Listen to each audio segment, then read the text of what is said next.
So Valve recently announced their all-new mobile PC slash handheld gaming device in that of the Steam Deck. Will it be the Nintendo Switch killer that some are touting it to be? Will it be a category of its own, or will it simply be a flop? My name's Adrian for Digital Dojos, and we're going to talk about it. So, the new Steam Deck was announced, not to be confused with Elgato's Stream Deck. I think that was just a huge marketing blunder on Valve's part, naming it something so similar in the same space that they know that their market is probably coinciding with, but nonetheless, Steam Deck. It's a handheld portable PC gaming device. That's the best way I can put it. It's a la Nintendo Switch, meeting more powerful hardware and a different form factor. It's not the first in its category. There's actually devices like the Aya Neo or the WinGPD that have come out in the past or have kind of been kickstarted that tried and have attempted to kind of do the same thing here. And it's packing PC power in a portable form factor, essentially.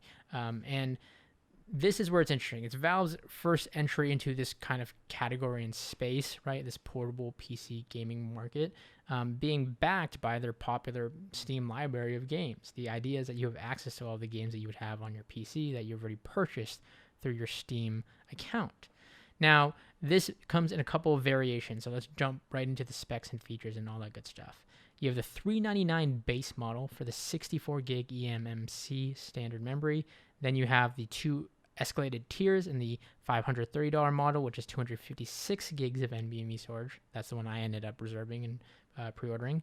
And then you have the $650 model, which is 512 gigs of NVMe storage. Note, you can get micro SD cards to upgrade your storage. These are just the built-in storage. And again, only the 530 and the 650 offer NVMe, while the lower end is the eMMC-based memory. So a little bit slower in the read and write times.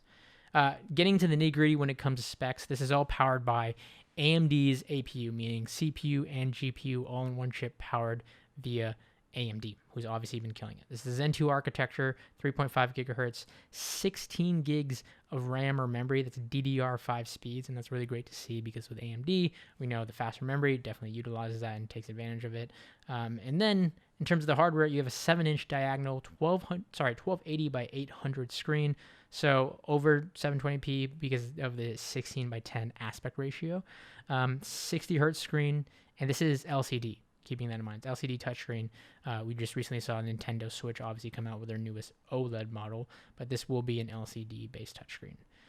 Outside of that, in terms of hardware, you have a couple other things that factor into it, and this is just a look at it compared to that of the Switch.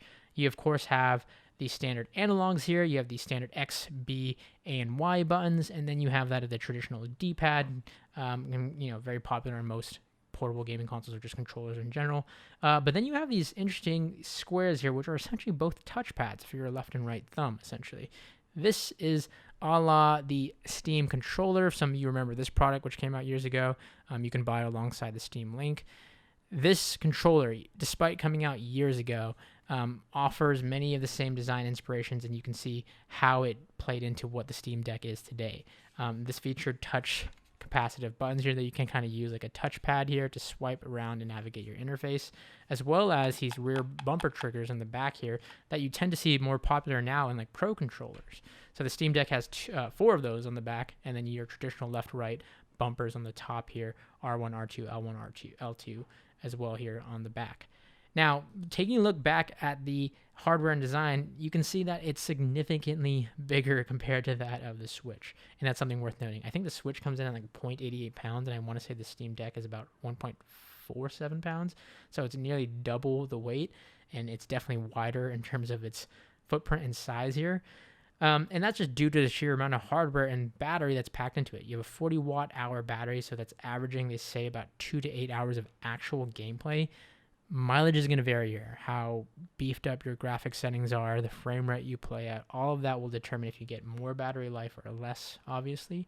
And much like the Switch here, the hardware is going to ship not out of the box, but they're going to be offering their own built-in dock that you can buy, or if you can use any USB-C third-party dock to allow you to dock and essentially use it as a computer, because that's one big theme Steam or Valve keeps on wanting to upplay is that this is more than just a gaming device, right?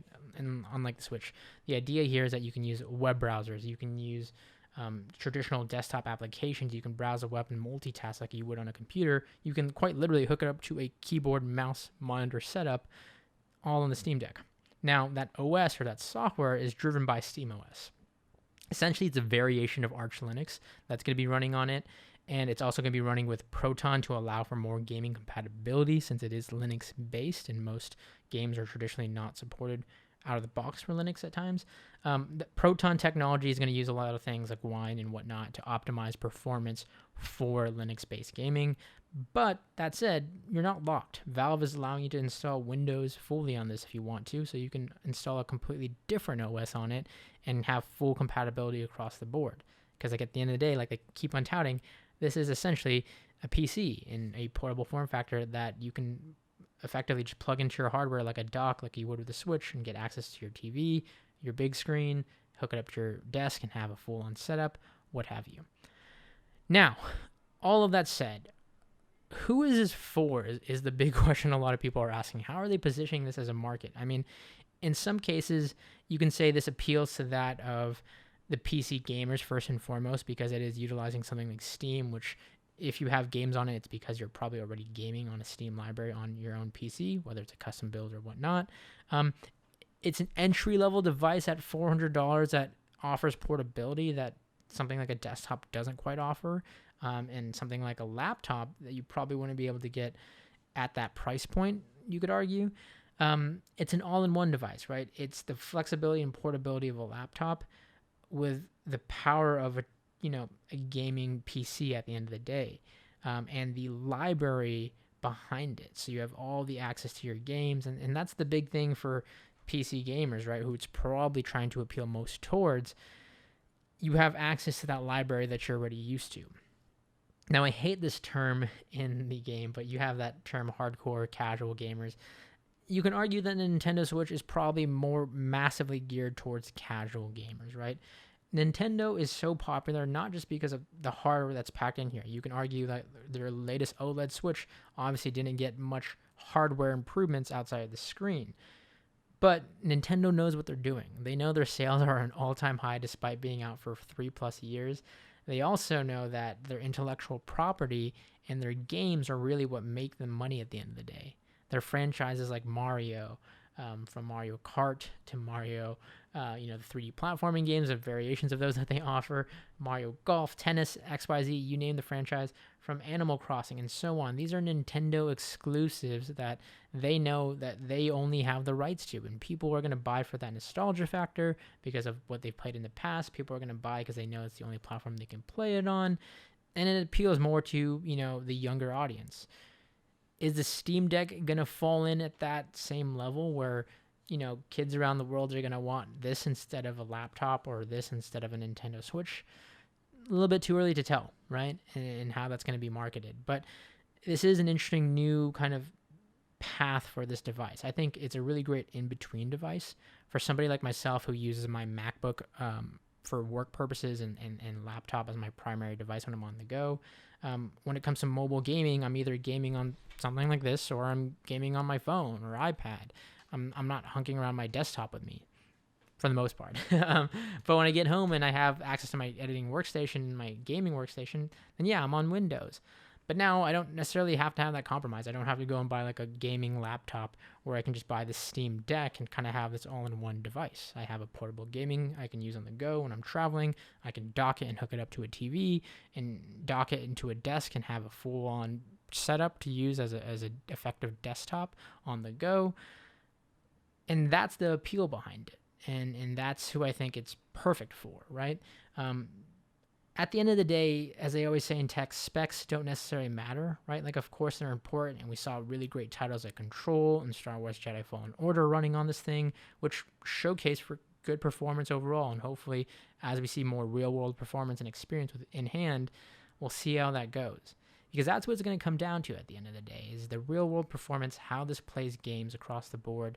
Is that compatibility and optimization really going to be there for it, right? Because even with Proton and running on Linux, you're going to take some performance hits at the end of the day unless you're running it natively on Windows on certain games. Are the developing community really going to start optimizing for this specific hardware platform? There's reasons why things like PS5s or Xbox or even the Nintendo Switch, these consoles, they have optimized games, and developers come in and make their software, their games essentially run more optimized for these platforms. Where when you look at the PC gaming market, the reason it's so hard to optimize is because you have such a wide array of hardware. People can have different RAM, memory, GPU, CPU, and that it's harder to optimize for the masses. With something like this, if Valve can really push it and get the support that they want to get, and people can optimize games for this hardware, then we can see a really great device and a really great, market for something like this.